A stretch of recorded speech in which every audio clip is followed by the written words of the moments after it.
Isa pong magandang umaga. Ito po ang ika-up. Yung malakas na pagpalakpak at sabay ng pagsigaw sa ating Diyos. Parangalan natin ang ating Panginoon ngayong umagang ito. Isigaw natin ang pangalan, Jesus! Jesus, ikaw ang aming Diyos. Isigaw natin ang Panginoon. Ikaw ang tunay na Diyos. Ikaw ay dakila sa lahat. Ikaw ay makapangyarihan. Hallelujah! We give you praise, O Lord. Praise you, Jesus. Purihin ka, aming Diyos. Sasapitin ng aming labi na ikaw lang talaga ang aming Diyos. Amen.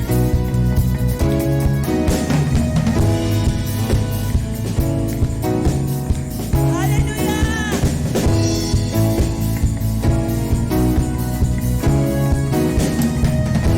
Ikaw lang talaga ang aming pupurihin. Tanging Diyos.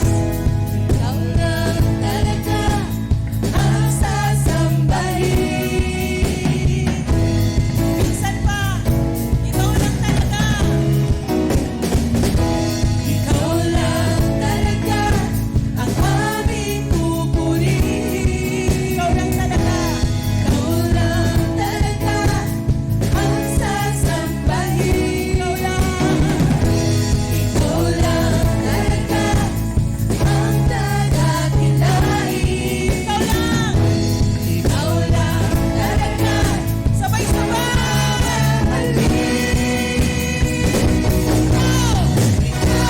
Ikaw ang tunay na Diyos. Ikaw ang hari ng lahat. Walang katulad mo. Ikaw ang aming Panginoon. Ikaw ang Diyos na tumutugon. Walang katulad. Palakpak mo sa Panginoon. Hallelujah. Purihin ka, aming Diyos. Hindi mo umilayo sa pagpupuri sa Diyos. Ikaw lang. Ikaw lang talaga ang aming pupurihin. Ikaw lang ang iba. Ang sasambahin. Ikaw lang talaga ang dadakilain. Ikaw lang talaga ang mamahalin. Taas ang pangalan ng Diyos. Ikaw ang tunay na Diyos. Ikaw ang hari ng lahat. Walang katulad. Ikaw ang aming Panginoon. Ikaw ang Diyos na walang katulad. Walang katulad. Ikaw ang tunay na Diyos. Ikaw ang hari ng lahat. Walang katulad. Ikaw ang aming Panginoon. Ikaw ang Diyos na tumutugon. Walang katulad. Ikaw ang tunay na Diyos. Ikaw ang hari ng lahat. Dapat. Kalugod-lugod ay taas ikaw. Ikaw ang aming Panginoon. Sunditin ng iyong mga Ikaw ang Diyos na tumutugon. Walang lahat. Ikaw ang tunay na Diyos. Ikaw ang hari ng lahat. Walang katulad. Ikaw ang aming Panginoon. Ikaw ang Diyos na tumutugon. Walang katulad. Ikaw ang tunay na Diyos. Ikaw ang hari ng lahat.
si Jesus. Gumagawa. Totoo si Jesus. Naging Diyos. Totoo si Jesus. Totoo si Jesus. Totoo si Jesus. Naging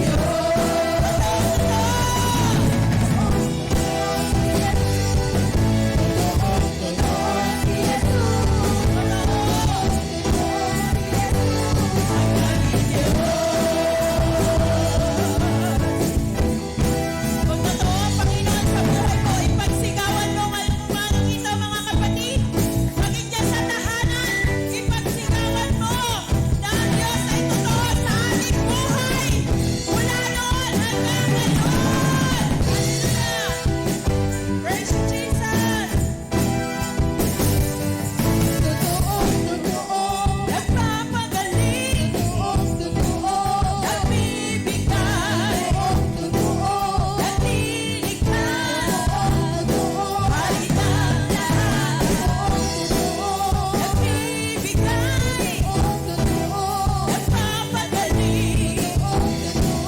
Naghihimala. Kahit ang lahat.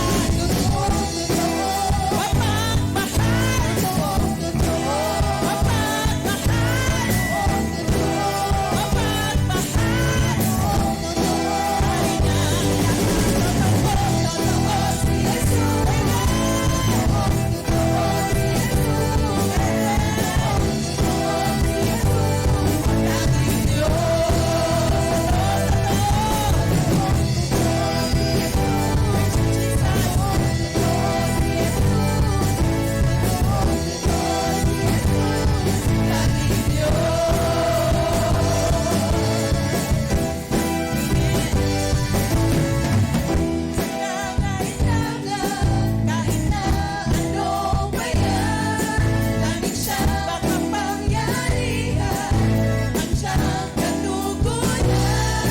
Sa iyong pangangailangan, madalapitan. Anong bayan, tanging siyang makapangyarihan, ang siyang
Mula noon at magpakailanman, nananatili Diyos, nakaupo sa trono ng Ama. 41 ng ating Heaven's Treasures Daily Devotion. Sa araw na ito, pag-usapan natin ang isang lingkod ng Panginoon na tapat na naglingkod at pinagtagumpay ng Panginoon ayon sa kanyang mga pangako. Ihanda po natin ang ating mga puso at patuloy na namnamin ang bawat salita, ang bawat utos, at ang bawat hangarin ng Diyos na tayo ay magtagumpay. Pamagat ng ating pag-uusapan ngayon is From Slavery to Conquerors of God, the Keys to Successful Living. At ito po ay hahalaw sa buhay ni Joshua. Joshua chapter 1 verse 1, after the death of Moses, the servant of the Lord said to Joshua, the son of Nun, Moses' assistant, Moses, my servant, is dead. Now therefore arise, go over this Jordan, you and all these people, into the land that I am giving to them, to the people of Israel. Hallelujah. Verse 3, every place that the sole of your foot will tread upon, I have given to you, just as I promised to Moses. Kaya nga sa pagkakataong ito na kung saan itinalaga ni Yahweh bilang kapalit ni Moses sa pamamahala sa Israel, ang tungkuling ito iniatang niya, binigay niya kay Joshua. At bilang pangako niya, lahat na maapakan ng iyong mga paa ay mapapa sa iyo. Katulad ng pinangako niya kay Moises. Ang pangako ng Diyos, sa kabila na ito ibinigay sa isang natatanging tao, itong pangako na ito ay para sa lahat. Ang pinangako ng Diyos kay Abraham ay hindi lang para kay Abraham, kundi sa mga lingkod niya na mayroong pananampalataya, pananalig sa Diyos na hindi lamang sa salita, kundi nakikita sa gawa. Joshua chapter 1 verse 5, no man shall be able to stand before you all the days of your life. Just as I was with Moses, so I will be with you. I will not leave you or forsake you. Ito sinabi ng Panginoon kay Joshua. Sabi nga, walang mananaig laban sa iyo. Walang makapananaig laban sa iyo na tao. Kung ano ang pinangako niya kay Moses, at tunay nga hindi siya iiwan o hindi siya pababayaan, yun ang pangako ng Diyos kay Joshua. Sino ba si Joshua? Tingnan natin mabuti yung tatlong pangako ng Diyos sa kanya. Una, every place your foot trodden are yours. Lahat na maapakan mo, maaabot ng iyong mga paa, isa iyo. No man can defeat you, and God will never abandon you. Ang kinausap ng Panginoon si Joshua, ang nakikita natin ay mga pangako. Pangako na gagawin ng Diyos kung si Joshua ay susunod sa kanyang kalooban. Joshua chapter 1 verse 6, ano ba yung mga susi na ating pag-uusapan ngayon? Ito yung mga susi ng tagumpay ni Joshua. Joshua chapter 1 verse 6, be strong and courageous, for you shall cause these people to inherit the land that I swore to their fathers to give them. Ang sabi dito, pamamahalaan mo, pangungunahan mo ang bayang ito para sakupin ang lupaing ipinangako ni Yahweh sa kanilang mga pinuno. So, unang-una na susi, huwag natin kalilimutan kung sino tayo. Ang unang susi ng tagumpay ay huwag natin kalimutan kung sino tayo. Sabi ng banal na kasulatan, we belong to God. Tayo ay nasa pangangalaga ng nag-iisang Diyos na makapangyarihan sa lahat, na may likha ng langit at lupa. Kalawa, we are God's chosen people. Tayo ay kanyang pinili. At higit sa lahat, tayo ay kanyang minahal. Itinuring na kanyang mga anak, kanyang sariling bayan.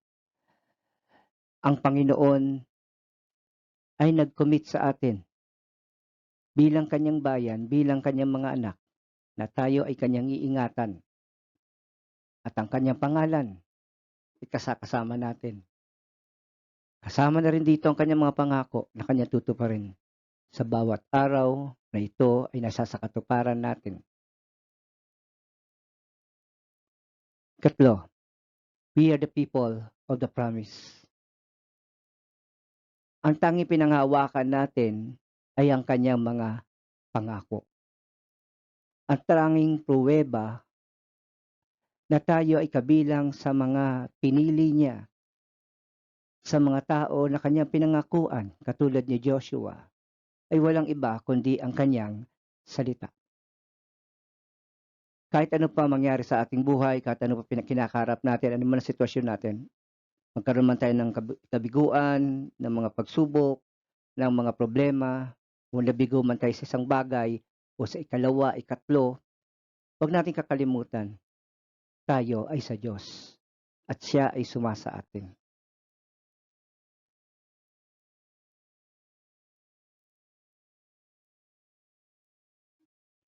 Ang susunod na susi, unang-una, never forget who we are.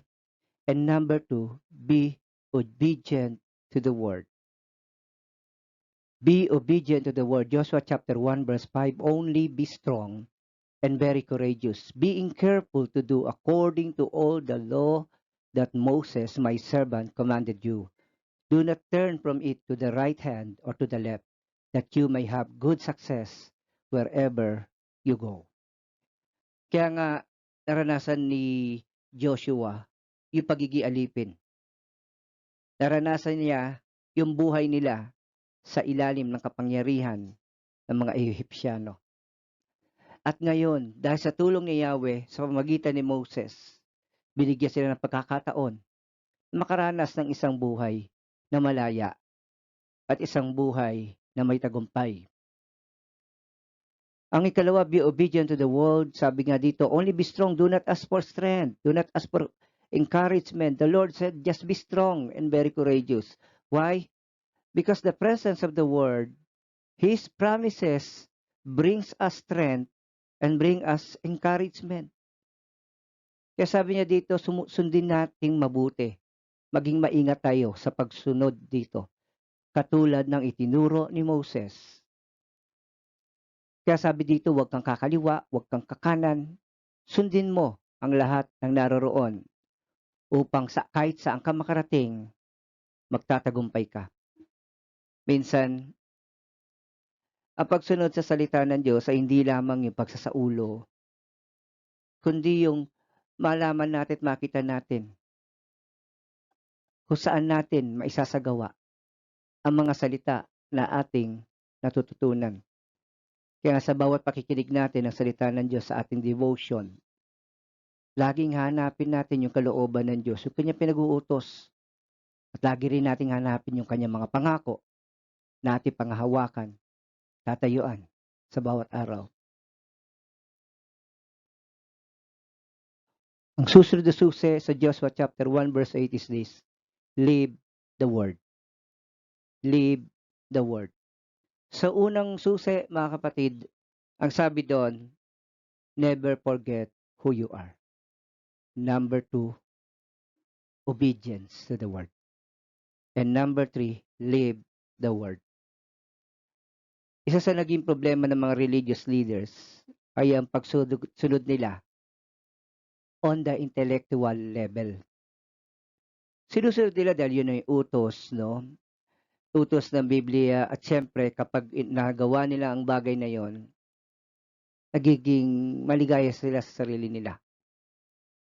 Ang pagsunod sa salita ng Diyos ay hindi para tayo maging banal. Ang pagsunod sa salita ng Diyos ay hindi lamang sa harap ng mga Kristiyano, mga kapatiran o sa simbahan lang, kundi ang pagsunod na tinutukoy natin dito ay ang pagsasabuhay ng kanyang mga salita. This book of the law shall not depart from your mouth, but you shall meditate on it day and night, so that you may be careful to do according to all that is written in it. For then you will make your way prosperous, and then you will have good success.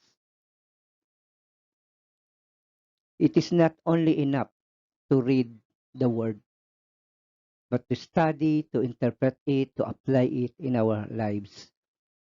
Sabi nga ng Ezra chapter 7 verse 10, si Ezra, number 1, he committed.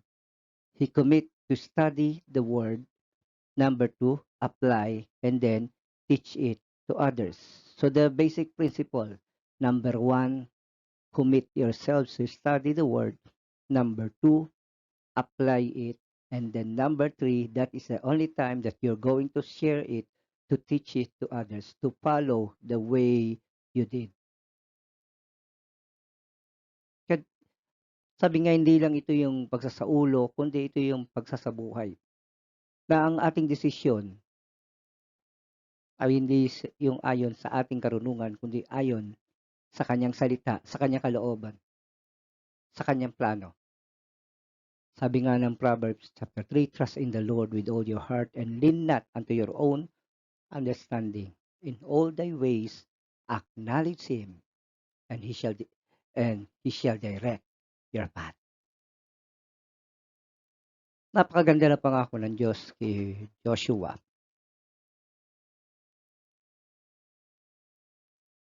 Sa lahat ng mga lingkod ni Yahweh, tanging si Joshua ang nakatanggap ng napakalinaw na instruction.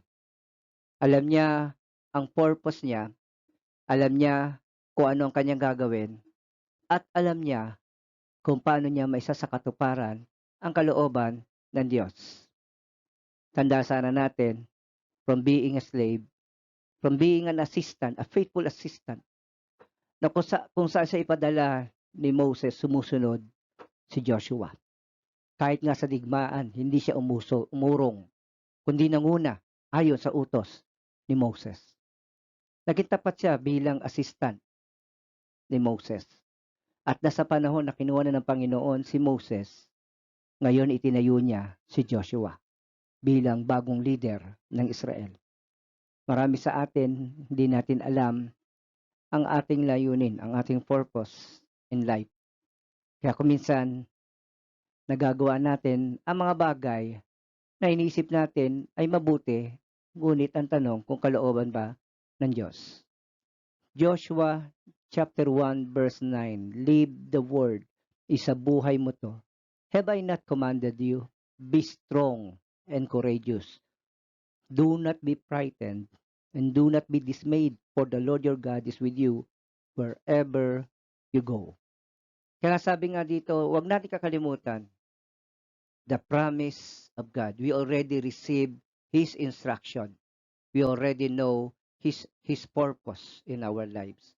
Kung alam na natin ang layunin niya sa buhay natin at kung anong bahagi natin, katulad ni Joshua, ang layunin ni Joshua ay pangunahan ng Israel sa pagtawid sa lupang pangako. To conquer it. To claim them. So, pagkatapos ng instruction na yan, pinangunahan niyang Israel, at ang isang bagay na mapapansin natin, walang ginawa si Joshua nang hindi ayon sa salita ng Diyos. He may be a military person, a military leader. Pero nung oras na yon, ang kanyang kaalaman sa pakikitigma ay isinantabi niya upang sundin ang kalooban ng Diyos. Alam natin ang kwento sa Book of Joshua na kung paano nahati ang tubig sa ilog at tumawid sila sa tuyong bahagi nito. Nakita rin natin ang kwento ng Jericho na bumaksak hindi sa pamagitan ng kapangyarihan ng tao, kundi sa kapangyarihan ng Diyos. Nakita natin ang tagumpay sa pamamagitan ng pagsunod at pagtatalaga ng kanilang buhay kay Yahweh. Nakita rin natin na pinasailalim ni Joshua ang hukbo ng Israel sa pamamahala ng Panginoong Jesucristo. Kaya mga kapatid, be strong and courageous.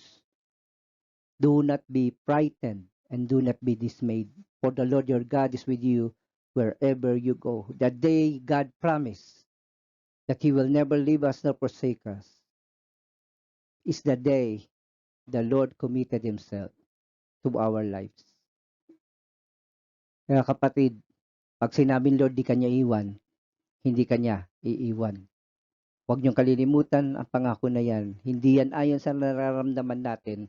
Hindi ayon yan sa nakikita natin, kundi ayon yan sa pangako ng Diyos. Praise God.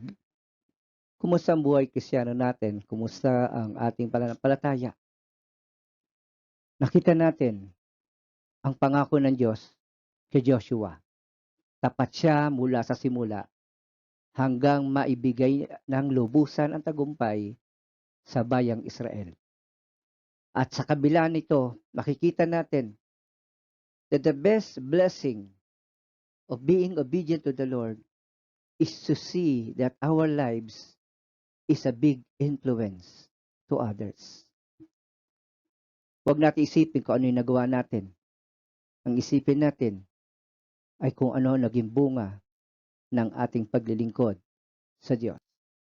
Joshua 24:31, nanatiling tapat kay Yahweh ang bayang Israel habang nabubuhay si Joshua. Kahit wala na siya, nanatili silang tapat kay Yahweh habang nabubuhay. Ang mga pinunong nakatalastas sa mga kababalagang ginawa ni Yahweh para sa Israel. Kung paanong nakita sa buhay ni Joshua ang pagiging tapat, di siya dalawang isip, walang desisyon na hindi niya sinangguni, walang bagay siyang ginawa nang hindi niya binigay ang desisyon at pagtitiwala sa Diyos. Kaya katulad ng naging buhay ni Joshua, kaya nga tama nga ang pangako sa kanya na wala nilalang, walang tao na maaaring makadaig sa iyo. Napakasimple na bagay. Number 1, huwag niyong kakalimutan na tayo ay mga pinili, mga anak ng Diyos, bayan ng Diyos. We are the people of the promise. At kung kinumit ni Lord ang kanyang pangako sa atin, ang kanyang pangalan sa atin, and that is something na hindi magbabago. Sumunod, be obedient. Be careful to follow the instruction. Maraming nagkakamali sa interpretation. Maraming nagkakamali sa application. There is only a single interpretation of the scripture, but there are several ways to apply it in our lives. Hindi lang yan i-apply, hindi lang yan sasagawa kasi para maging banal tayo, no. Sapagkat yun lamang ang tanging daan para magtagumpay tayo ayon sa kanyang pangako, ayon sa kanyang salita. Kumusta ang buhay natin ngayon? Ang buhay ba natin ay puno ng tagumpay? Ang buhay natin ay puno ng agam-agam, ng takot. Kaya sabi sa kanya, huwag kang matakot. Huwag kang mabalisa, huwag kang mangamba, huwag kang panghinaan ng loob. Unang-una, kalooban ng Diyos ang ating ginagawa. At kung kalooban ng Diyos, hindi niya tayo pababayaan. At ang paglilingkod na ginagawa natin ay hindi basta-basta sa lahat ng tao, kundi sa mga taong pinili niya, sa mga taong minahal niya, sa mga taong niligtas niya. At ikatlo, ang buhay na nais niya ay hindi ang buhay na pinatatakbo ng ating laman, ng ating karunungan, kundi ang isang buhay na sumusunod sa kalooban, sa kanyang mga salita, sa kanyang mga pangako. Tayo po'y manalangin, aming Ama na makapangyarihan sa lahat. Katotohanan ng iyong salita ay makapangyarihan. Binigay mo ang iyong salita upang kami ay maliwanagan, upang makita namin ang daan, upang masumpungan namin ang kalooban mo. Panginoon, ang pangako mo kay Joshua ay pangakong binibigay mo sa lahat ng susunod sa iyo, sa lahat na magpapasakot sa iyo, sa lahat na uunahin ang kalooban mo. O Diyos, hindi nabigo si Joshua. Lahat ng pangako, words by words, letter by letters, na binitawan mo kay Joshua ay iyong tinupad sa kanyang buhay. Turuan mo kami, Lord, na sundan ang mabuting halimbawang ito. Makita namin, Panginoon, ang mga susi at gamitin namin upang maranasan namin ang buhay mula sa pagiging alipin ng kasalanan patungo sa isang malayang buhay. Patungo sa isang buhay na matagumpay, sa isang buhay na ibinibigay mo sa lahat ng iyong mga anak. At ito hindi sa mundong ito, kundi sa iyong kaharian. Salamat po ng marami. Dalangin ko po, Diyos, buksan mo ang puso't isipan ng bawat isa. Masunod namin ang kalooban mo ayon sa iyong banal na Espiritu. Magtiwala kami. At tunay nga, O Diyos, mararanasan namin ang katuparan ng iyong mga pangako sa pangalan ng Panginoon Kristo. Amen and amen.